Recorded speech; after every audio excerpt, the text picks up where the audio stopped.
Olá, sejam muito bem-vindos. Estamos aqui hoje para conhecer melhor o projeto História da Cultura e das Artes 10 da Raiz Editora e também o autor que o concebeu. Vamos fazê-lo através de uma seleção de perguntas recolhidas nos últimos meses em escolas de todo o país, junto de centenas de professores, esperando assim respostas que possam clarificar todas as dúvidas e passo por apresentar o professor Paulo Simões Nunes, professor do ensino secundário e autor de manuais escolares desde 1999, além de muitas outras participações em diversas publicações. Colabora também regularmente com ensaios e artigos de crítica de arte na revista Arte Teoria da Faculdade de Belas Artes da Universidade de Lisboa. Bem-vindo. Obrigado. Bem-vindo. Vamos passar então para a primeira pergunta, que chega-nos da Escola Básica e Secundária Arco-Íris, em Loures, e a pergunta é feita pela professora Susana Barros. Os conteúdos da disciplina no 10º ano vão desde a civilização grega até ao Renascimento e, tratando-se de conteúdos tão distantes dos alunos, como podemos levá-los a considerá-los úteis e interessantes? Em primeiro lugar, eu gostaria muito de cumprimentar os meus colegas que estão no terreno a trabalhar, que vão receber este material de trabalho que nós preparamos. Queria felicitar e congratular-me com esta possibilidade que temos de estar neste contacto virtual e desejar um bom ano de trabalho que tem sido tão difícil nestes últimos 2 anos letivos, pelas razões que sabemos. E então vamos à primeira pergunta. Efetivamente é uma pergunta interessante e pertinente. Como podemos fazer motivar alunos para tempos tão longínquos, no fundo, para a nossa história? A resposta acaba por ser um pouco transversal a toda a área do conhecimento, porque a história está presente em toda a área do conhecimento e não aqui apenas na história da cultura e das artes, não é? E é fundamental nós conhecermos o passado para compreendermos o presente e projetarmos o futuro. Bom, isto é um pouco um lugar comum que ouvimos em todo o lado, mas temos que, de facto, motivar, temos que encorajar os alunos, de facto, para o conhecimento da sua história, em todos os ramos da ciência, do saber, do conhecimento. No caso concreto, o nosso projeto tem isso, de facto, numa particular atenção, disponibilizando um conjunto de recursos, um conjunto de materiais que permitem ao professor poder trabalhar com os alunos de uma maneira motivadora, mobilizadora e, de certa maneira, dinamizando atividades. Que materiais são esses? Passa por filmes. Nós elencámos uma série de filmes históricos, mas que os alunos aderem muito bem àquelas recriações históricas, não é? Também o documentário, materiais vídeo e depois é fundamental o contacto com no fundo, com as fontes. Ou seja, agora estamos impedidos, ou temos estado impedidos disso, mas a visita a campos arqueológicos, a visita a museus, a visita a galerias, o contacto com os próprios artistas, que agora tem sido dificultado e condicionado, porém, o nosso projeto tem que contar com um novo normal, não é? E, portanto, se não podemos visitar os campos arqueológicos nem os artistas, nós apresentamos isso do ponto de vista virtual e digital. Nós temos uma série de recursos digitais que permitem visitas virtuais aos museus, aos campos arqueológicos, etc. E todos estes materiais são disponíveis. Esperamos que isto seja suficiente para encorajar os nossos alunos. Sim, para mim seria, pelo menos. Obrigado, Paulo. Seguimos então para a Escola Básica e Secundária de Porto de Mós e a pergunta é feita pela professora Aduzinda Cruz Carvalho. Uma vez que se trata de História da Cultura e das Artes, a história é também uma parte importante da disciplina. E agora, que importância assume neste projeto? Muito bem. A história, efetivamente, só pode ter uma presença e um tratamento muito especial, uma vez que se trata da história da cultura e das artes. Eu devo dizer que, para esta colega, que eu não deixo de felicitar, a história da cultura é assim que é designado no programa da disciplina. História da cultura contempla cerca de 25%, são 26, 25% dedicados à história. Depois tem cerca de 55% dedicado às artes, à história das artes, e os restantes 20 e tal por cento para atividades de avaliação, para visitas de estudo e outras atividades complementares que fazem parte do processo de ensino e aprendizagem. Voltemos então ao peso que a história tem. Dentro deste peso que a história tem, portanto, os tais 25% contemplados no programa, ele tem efetivamente uma metodologia de trabalho. Nós estudamos o tempo, o local, são indicadores que o próprio programa especifica, o espaço geográfico, o contexto histórico, político, social, contexto cultural. Estudamos acontecimentos fortes que são designados no programa, estudamos os protagonistas, também eles, os principais protagonistas da história, também eles designados no programa. Por isso, eu acredito que a história tem o peso, o necessário, aquele que é contemplado no programa, mas, porém, a nossa disciplina, não podemos esquecer que se trata de História da Cultura, onde tal história a que estamos habituados faz parte, mas temos que incidir sempre o nosso interesse na história da cultura e depois na história das artes. Eu creio ter respondido. Sim, sem dúvida, sem dúvida. Eu percebi, o que é sempre bom sinal. Então, a próxima pergunta é da professora Leonor Inácio, do agrupamento de escolas de Casquilhos, no Barreiro. E ela pergunta como é feita a abordagem à história nos períodos estudados. Ok. Eu felicito também esta minha colega. Esta escola é-me familiar por alguma razão. E a abordagem à história, eu penso que já respondi um pouco na pergunta anterior. Volto a citar toda a metodologia de trabalho e todas as orientações que são fornecidas e estabelecidas no programa e nas aprendizagens essenciais. Efetivamente, eu lembro aqui este documento muito importante que foi lançado há cerca de 2 anos, não é? E que veio trazer, digamos, uma lufada de ar fresco, não só a esta disciplina, mas como a todas as disciplinas do currículo do básico e do secundário, do ensino básico e do ensino secundário. De facto, as aprendizagens essenciais são muito claras com aquilo que é essencial e fundamental tratar na história. Volto a dizer que temos indicadores muito específicos, desde logo o tempo, o local, o espaço, a biografia, o acontecimento, sínteses que são feitas, ou seja, com o tratamento muito específico de determinados problemas em determinado período histórico e, finalmente, ainda estudamos determinados casos práticos que não deixam de ter um tratamento ou um aprofundamento histórico, porque antes de estudar a obra, nós temos que estudar a sua contextualização histórica. Claro. E eu, então, para esta resposta em síntese, eu diria que a contextualização histórica, a contextualização política, social, cultural de cada época é fundamental antes, depois de compreendermos a obra de arte. Claro. E são duas faces da mesma moeda, sim. Sem a qual conhecer a arte não é possível e conhecer toda a atividade artística ao longo da história não é possível se não conhecermos primeiro todo aquilo que proporcionou o contexto em que o artista viveu e o que é que o motivou para fazer determinados produtos artísticos. Sim. Isto liga muito bem com a pergunta que vem a seguir, que vem do agrupamento de escolas de Alcochete, e a pergunta é feita pela professora Célia Cameira. Como são estudadas as obras de arte mais significativas de cada um dos períodos estudados? Ok. Também felicito Alcochete e todos os nossos colegas em Alcochete, são nossos vizinhos no Barreiro, não é? Muito bem, a obra de arte tem uma metodologia própria de ser estudada e de ser explorada. Essa metodologia é apresentada no nosso projeto, num caderno próprio e também no manual, mas o professor tem à sua disposição todo um caderno com cerca de 26 obras que pertencem a este período do 10º ano, não é?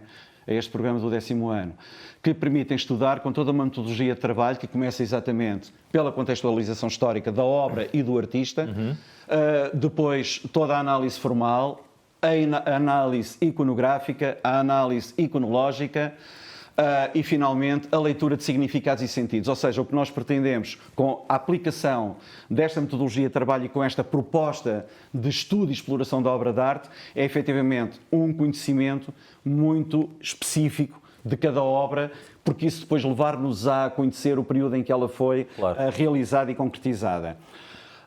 Porém, em termos de manual, há esta ligação efetiva com o material depois do professor, um material exclusivo, mas em termos de manual nós aprofundamos muito a aprendizagem centrada no aluno. E eu quero sublinhar este aspecto porque não podemos esquecer que nos últimos anos não só foram de facto publicadas pela tutela um documento importante que eu já referi, as aprendizagens essenciais, mas temos outros 2 documentos fundamentais que saíram em 2018. Eu lembro aqui o Decreto-Lei 54 de 2018 e o 55 de 2018, que vieram efetivamente trazer uma abordagem, eu não direi toda nova, mas implementar uma abordagem às aprendizagens com as orientações para as avaliações. E é isso que é fundamental. O nosso projeto está orientado de acordo com a flexibilidade curricular e de acordo com o que pretendemos, que é a aprendizagem centrada no aluno. É o que de melhor eu tenho para dizer relativamente à abordagem da obra de arte, em vez do professor, direi eu, num sentido mais prático, Sim. estar 1 hora ou meia hora a expor sobre a obra, aquilo que nós pretendemos é que seja o aluno a descobrir a obra e o professor a orientar esse percurso de descoberta. Porque cria uma ligação muito para mais... haver essa ligação, claro exatamente. E sabemos que quando descobrimos as coisas, quando descobrimos algo que procuramos, esse saber é assimilado e fica interiorizado. Sim. O que não acontece se o aluno for um mero receptor de informação, claro, e não agilizar, e não manipular, e não fazer essa informação. Portanto, queremos levar o aluno ao conhecimento e a conhecer essa informação. Sim, nós aprendemos com a emoção, não é? A emoção E a arte tem muito a ver com claro isso, que sim, não é? Claro Portanto, a nossa proposta de análise e de abordagem à obra de arte é efetivamente essa, e ela está muito bem documentada, e quer no manual do aluno, quer depois nos materiais exclusivos do professor. Claro que sim. Muito obrigado. Muito obrigado. E passamos para a próxima pergunta, que vem do Seixal, da Amora, mais especificamente, da Escola Secundária Manuel Cargaleiro, e chega-nos a pergunta do professor Jorge Duarte. Qual a relevância que a avaliação das aprendizagens tem neste projeto? Pois muito bem, efetivamente, realmente há aqui uma sequência de resposta. A avaliação das aprendizagens é fundamental, como eu já referi na resposta que dei anteriormente. Não há redundância, eu queria só esclarecer, parece que haver aqui alguma redundância nas perguntas, mas não é esse o caso. Acontece que esta é a grande preocupação dos professores. A grande preocupação dos professores não é passar informação, mas antes saber como é que essa informação é assimilada, é tratada e contribui, acima de tudo, para a formação do indivíduo, uma formação que pretendemos integral, não só nos aspectos morais, cívicos, enquanto um cidadão participante da sociedade. Ora, a avaliação das aprendizagens é fundamental. O nosso foco e todo o projeto tendencialmente encaminha-se para tal, o nosso foco é a aprendizagem formativa. A aprendizagem formativa que está muito bem esclarecida, digamos assim, no tal documento, 55, o Decreto-Lei 55 de 2018, que eu falei há pouco, e o nosso manual privilegia, não podia ser de outra maneira também, mas privilegia de que maneira? Não só facultando ao aluno, através do manual e de um material que ele tem para si próprio, o preparar o estudo, que é um caderno que o aluno tem acessível também no caderno de atividades. Está um caderno, através desses materiais, o aluno pode fazer a sua autoavaliação, perceber, através de materiais e de instrumentos que nós facultamos, pode perceber se precisa ainda de trabalhar mais um determinado aspecto ou outro. Portanto, ele próprio pode compreender o seu percurso educativo. Sim. E o professor, por seu lado, tem muitas ferramentas. Há um caderno exclusivo ao aluno, exclusivo para o professor. Estamos aqui a falar da exclusividade, mas efetivamente esta exclusividade é para o professor. Um caderno só com avaliação formativa, com uma série de recursos, materiais, grelhas de avaliação e todo o procedimento, toda a metodologia que leva o professor a poder acionar ferramentas de avaliação formativa. Sabemos que esta é a grande preocupação dos professores atualmente, devido exatamente a esta implementação que a tutela, de resto acompanhando toda a tendência europeia na área da educação. Nós temos que nos adaptar, já estamos na terceira década do século, não é? Portanto, eu creio que é uma preocupação e nós tivemos isso em atenção. esta preocupação, que eu acredito que é aquela que eu tenho também nas minhas aulas. Muito obrigado. E então, agora, do Barreiro, estamos aqui, não é? Estamos aqui. Uma pergunta da professora Ana Bento, do Agrupamento de Escolas Augusto Cabrita. E a pergunta é a seguinte: existem propostas de atividades práticas para o aluno e onde as encontramos? Sem dúvida. Eu creio que a grande contribuição para o trabalho do aluno e do professor, para o processo de ensino-aprendizagem, é efetivamente os materiais que eu já tinha anteriormente também dito que este manual proporciona para o aluno e, exatamente, o trabalho prático.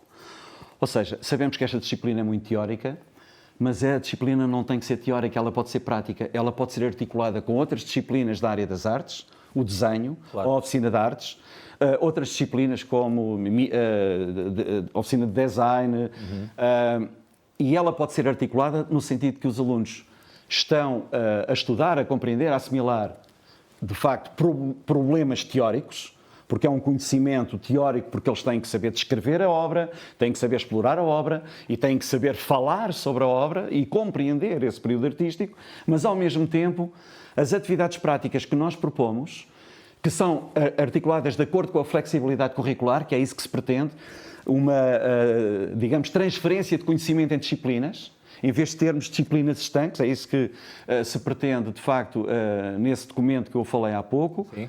O manual proporciona essas atividades e, portanto, também é facilitador da aprendizagem. É isso que eu acredito.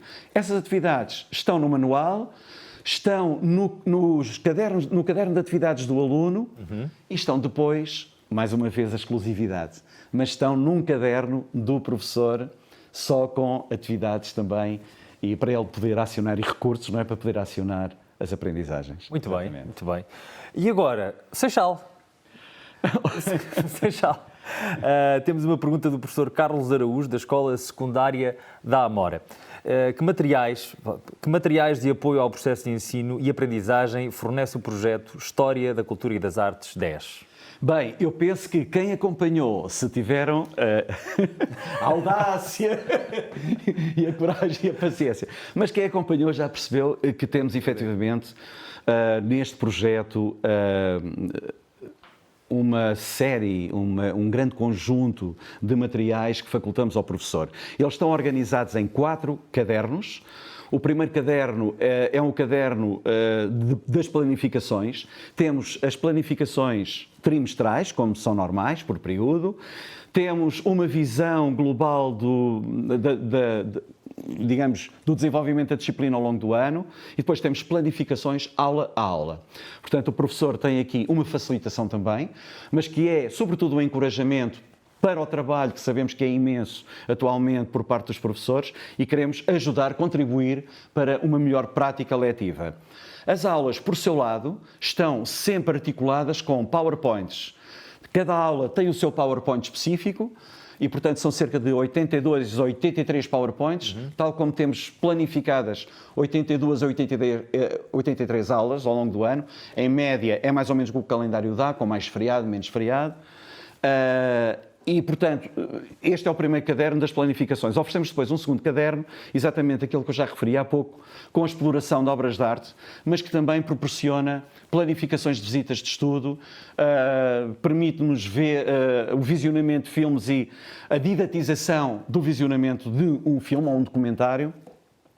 Temos depois um caderno, todo ele com questões-aula e com testes e provas para o professor poder, provas de avaliação formativa, para o professor ir acompanhando com as aprendizagens, não é?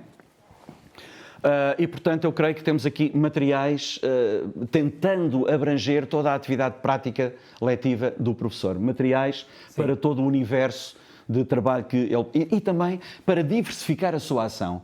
Para que cada aula seja uma aula enriquecedora, uma aula diferente e que, de facto, traga sempre alguma novidade. É isso que nós propomos nos nossos materiais. Sim, sem dúvida, sem dúvida. A próxima pergunta não vem especificada de onde é, mas acredito que seja exatamente por ser uma pergunta muito abrangente, que muitas pessoas devem ter feito. De que forma se consegue usar este manual com turmas do ensino artístico? Sem dúvida. É curioso, essa pergunta é curiosa e muito interessante. Porquê? Porque nós temos 2 escolas de ensino artístico especializado na área das artes visuais. É claro que este manual está direcionado para as artes visuais e depois o programa específico pode aplicar-se às escolas de ensino artístico da dança, do teatro, da música, etc. O nosso manual é para as artes visuais e, portanto, temos 2 grandes escolas, a Escola Soares dos Reis no Porto, não é? A Escola António Arroio em Lisboa, onde temos, de facto, uma primazia de alunos de arte só, não é? E é claro que este manual também está feito muito a pensar, não foi esquecido, e por uma razão muito simples, é que há 6, 7 anos eu tive o privilégio de poder estar quer na António Arroio, quer na Soares dos Reis, com um conjunto imenso de professores, que é o grupo de professores de História da Arte dessas escolas. Porventura terá sido mudado nestes anos todos, mas foi um privilégio contactar com esses professores nessa altura. Agora já percebi que é impossível, com muita pena minha, e percebi que a sua preocupação nessa altura era de facto ter também um material que pensasse neles. Este projeto aplica-se totalmente, assertivamente, afirmativamente ao ensino artístico especializado. Tenho é que dizer que é das artes visuais. Claro. Só há aqui uma pequena condição, é que o programa das artes visuais para o ensino artístico, da História da Cultura e das Artes, para o ensino artístico especializado, divide-se em 3 anos. E, portanto, há uma repartição diferente do programa. No caso dos cursos científico-humanísticos da escola regular, divide-se em 2 anos. Sabemos que isso não é problemático, porque os professores já me tinham dito também que tinham que usar os 2 volumes, ou seja, o volume do 10º ano e depois, se tudo correr bem, no próximo ano o volume do 11º, apenas são repartidos de acordo com o programa, que é repartido por 3 anos. Mas este projeto está também pensado porque o programa é o mesmo. Ok. E de Vila Franca de Xira, da Escola Básica e Secundária Gaco Coutinho, pergunta o professor Carlos Cunha: considerando o contexto da pandemia de Covid-19, está este projeto preparado para responder aos desafios que podem ainda vir a colocar-se aos professores, nomeadamente novos confinamentos, e a necessidade de adotar o ensino à distância? Sim, está. Eu agora não me estou a rir porque, quer dizer, acabei por rir outra vez. Não, o projeto foi como se este projeto nasceu há cerca de 3, 4 anos, quando começámos a prepará-lo. E, obviamente, era um projeto preparado para o ensino presencial. Pois. Porque é esse o ensino que todos nós queremos. Claro. Como sabemos, no ano passado, estava o projeto já em conclusão dos últimos materiais, das últimas etapas, e fomos confrontados com uma nova situação que foi o ensino à distância e o confinamento. Toda a equipa da Raiz e da História da Cultura e das Artes, preparámos materiais que fomos editando e disponibilizando aos professores através das redes que nós temos, newsletters e outras formas de chegar aos professores com esses materiais. E isso permitiu-nos, também a nossa experiência em campo, eu tive a minha própria experiência em ensinar à distância com a disciplina, e percebemos, falando também uns com os outros, percebendo o que era a nossa experiência, que objetivos é que tinha, que constrangimentos tínhamos, percebemos que materiais poderíamos fazer nesta fase para poder, num futuro que nós não queremos que aconteça, poder utilizar este projeto no ensino à distância. Perguntando como, muito facilmente. O projeto é digital, portanto, este manual é todo editável. Todos os recursos que oferecemos ao professor e que disponibilizamos nos célebres 4 cadernos que eu já falei há pouco são editáveis, são disponibilizados ao professor.